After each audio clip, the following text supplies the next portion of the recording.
नमस्कार दोस्तों, मैं हमेशा सच बोलता हूँ। अगर मैं झूठ भी बोल रहा हूँ तब भी वह सच ही है। यह डायलॉग या तो हमारे देश के प्रधानमंत्री मोदी जी पर या फिर एक हॉलीवुड में बनी हुई मूवी स्कारफेस पर शूट करता है। मुझे क्रेडिट नहीं चाहिए।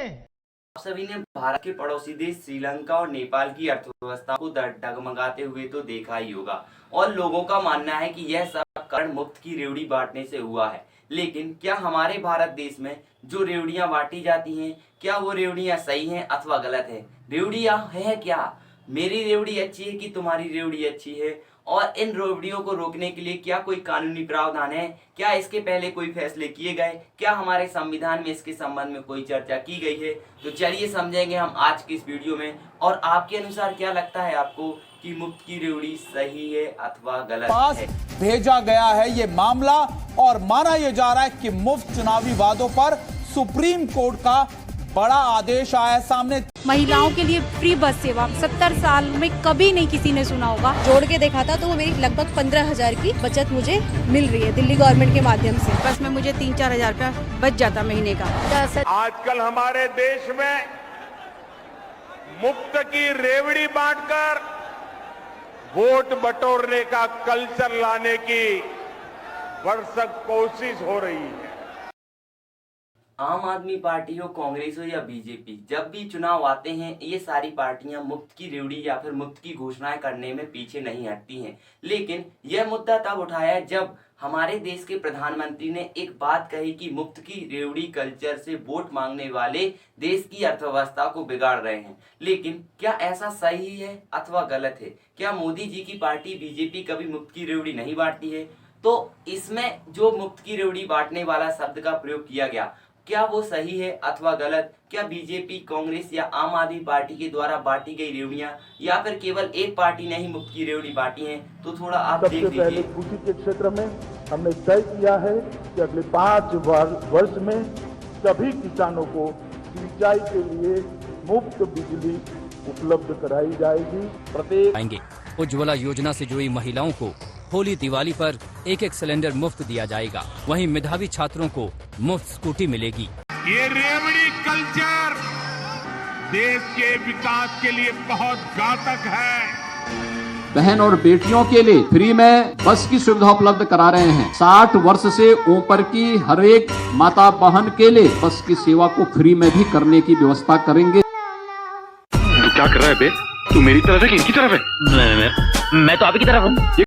फ्री की रेवड़ी और चुनावी घोषणाओं और वादों पर रोक लगाने के लिए साल 2013 में सुप्रीम कोर्ट में एस सुब्रमण्यम बालाजी बनाम तमिलनाडु राज्य में एक विस्तार पूर्वक फैसला किया, जिसके कुछ महत्वपूर्ण तथ्य हम आपको बताने वाले हैं। जिसमें सबसे पहले सुप्रीम कोर्ट ने कहा कि राज्य की कल्याणकारी जो व्यवस्थाएं एवं योजनाएं हैं वो राज्य की नीति निर्देशक सिद्धांत के अंतर्गत आते हैं, जिसके तहत सुप्रीम कोर्ट ने बताया कि आर्टिकल 32 के तहत यह न्यायालय के क्षेत्राधिकार में नहीं आता है। दूसरा, रेवड़ियां और चुनावी घोषणाओं कर जिसके कारण चुनाव में निष्पक्षता प्रभावित हो, इस प्रकार के लिए चुनाव आयोग जनप्रतिनिधित्व अधिनियम की धारा 123 के तहत इस पर कार्रवाई कर सकता है। और तीसरा, सुप्रीम कोर्ट ने कहा कि सरकार, संसद इसके लिए कानून बनाए जिस पर सुप्रीम कोर्ट अमल कराएगा।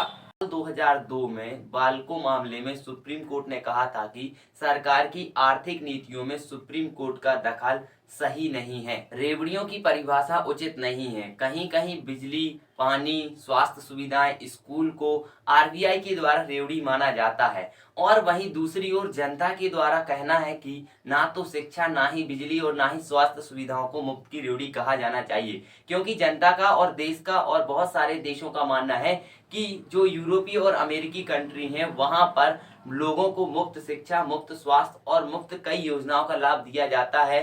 वहां पर ऐसे पुराने जो दक्षिण भारतीय राज्य हैं उनका मानना है कि इससे मानवीय संसाधन का विकास होता है और मानव उन्नति जल्दी जल्दी कर सकता है।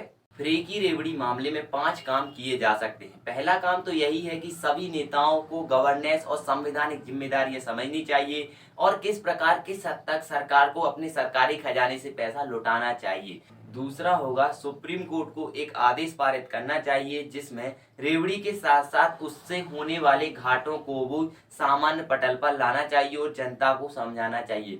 तीसरा होगा अनुच्छेद 324 के तहत चुनाव आयोग के पास यह पावर दिया गया है कि वह राजनीतिक पार्टियों को उनकी सदस्यता या फिर उनकी जो मान्यता को रद्द करने का पावर रखती है। और चौथा के बाद पांचवा होगा जो अटल पेंशन योजना चल रही है उसमें आयकर दाताओं को उससे बाहर कर देना चाहिए, क्योंकि बहुत सारे आयकर दाता जिनके पास बहुत ज्यादा इनकम है, अगर उनको भी आप इसी प्रकार की मुफ्त की रेवड़ियां बांटते रहेंगे तो देश की अर्थव्यवस्था को नुकसान होगा। और पांचवा होगा केंद्र सरकार और राज्य सरकारें यदि कोई मुफ्त की योजना लागू करती हैं तो उनको यह भी बताना चाहिए कि देखिए इतना इसका प्रॉफिट हुआ है, उतना इसका लॉस हुआ है। अभी तक तो हमने इसका राजनीतिक पहलू नहीं देखा था, लेकिन अब हम इसका राजनीतिक पहलू देखते हैं। आप बताइए कौन सी योजना जो गरीबों के लिए लाई गई हो और गरीबों को उनसे उत्थान हो रहा हो तो क्या वह मुफ्त की रेवड़ी मानी जाएगी, या फिर अपने मित्रों को टैक्स माफ करने में या मित्रों को नंबर 3 पर लाने पे नंबर 1 लाने के लिए ऐसी योजनाओं को आप मुफ्त की रेवड़ियां कहेंगे?